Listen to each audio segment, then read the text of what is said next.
এগুলো কিন্তু অনেকটা খুপড়ি ঘরের মতো, আর সেই খুপড়ি ঘরেই নাভিশ্বাস তোলার মতো অবস্থা করে রাখা হয় 100 থেকে 150 জন অভিবাসন প্রত্যাশীকে।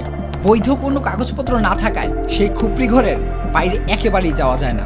এবার আসি খাওয়ার প্রসঙ্গে। 300 লোকের তো টয়লেট ছিল একটা টয়লেটে 300 লোক।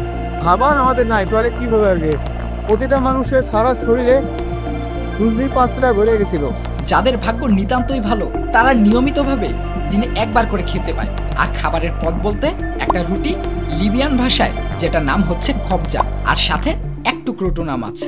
আর যাদের ভাগ্য খারাপ তাদের টানা 2 থেকে 3 দিন খাবার না পাওয়ার ঘটনা খুবই স্বাভাবিক। যেটুকু পানি দেওয়া হয় তা থেকে বোতলের ক্যাপের বা ছিপির সমপরিমাণ পানি খেতে পায় এক একজন।